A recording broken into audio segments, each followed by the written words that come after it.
Russia భూభాగంపై Ukraine మరోసారి విరుచుకుపడింది. ఏకంగా మాస్కోకు 600 మైళ్ల దూరంలో ఉన్న పారిశ్రామిక నగరంపై డ్రోన్ల వర్షం కురిపించింది. రష్యాలోని కీలక చమురు శుద్ధి కర్మాగారాలు, పారిశ్రామిక నగరాలను లక్ష్యంగా చేసుకుని ఉక్రెయిన్ డ్రోన్ దాడులను తీవ్రతరం చేసింది. మాస్కోకు తూర్పున ఉన్న పారిశ్రామిక నగరంపై ఉక్రెయిన్ జరిపిన తాజా డ్రోన్ దాడిలో కనీసం 13 మంది మృతి చెందగా మరో 39 మంది తీవ్రంగా గాయపడ్డారని స్థానిక యంత్రాంగం వెల్లడించింది. రష్యాలోనే అత్యంత పెద్దది, అధునాతనమైనదిగా పేరుగాంచిన చమురు శుద్ధి కర్మాగారం ఉన్న నిజ్నిక్యామ్స్ నగరాన్ని ఉక్రెయిన్ డ్రోన్లు ధ్వంసం చేశాయి. ఈ దాడిలో పౌర స్థావరాలు, పారిశ్రామిక ప్రాంతాలు దెబ్బతిన్నాయని రష్యా ఇన్వెస్టిగేటివ్ కమిటీ స్పష్టం చేసింది. మృతుల్లో ఒక చిన్నారి కూడా ఉన్నట్లు అధికారులు ధృవీకరించారు. 2022లో పూర్తి స్థాయి యుద్ధం ప్రారంభమైన తరువాత రష్యా భూభాగం లోపల జరిగిన అత్యంత ఘోరమైన దాడుల్లో ఇది ఒకటిగా నిలిచింది.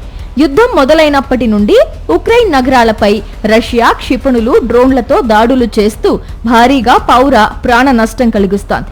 దీనికి ప్రతీకారంగా సరిహద్దుల నుండి వందలాది మైళ్ల దూరంలో ఉన్న రష్యా స్థావరాలపై దాడులు చేసే సామర్థ్యాన్ని ఉక్రెయిన్ దళాలు పెంచుకున్నాయి. రష్యన్ మిలిటరీకి, పౌరులకు ఇంధన సరఫరాను పూర్తిగా అడ్డుకోవడమే లక్ష్యంగా ఉక్రెయిన్ ఈ వ్యూహాత్మక దాడులకు దిగుతోంది. ఈ దాడుల కారణంగా ప్రపంచంలోనే ప్రధాన చమురు ఉత్పత్తి దేశమైన రష్యాలో ఊహించని ఇంధన సంక్షోభం తలెత్తింది. పెట్రోల్ బంకుల వద్ద కిలోమీటర్ల మేర వాహనాలు నిలిచిపోయాయి. మాస్కో, సెయింట్ పీటర్స్బర్గ్ వంటి ప్రధాన నగరాల్లో క్యూ లైన్లను తగ్గించేందుకు క్రెమ్లిన్ చర్యలు చేపట్టినప్పటికీ దేశవ్యాప్తంగా చమురు కొరత, సరఫరా ఒత్తిడి తీవ్రంగా కొనసాగుతోంది. ఇంధన క్షేత్రాలతో పాటు రష్యా లాజిస్టిక్స్ వ్యవస్థను దెబ్బతీయడానికి ఉక్రెయిన్ తన దాడులను విస్తరించింది.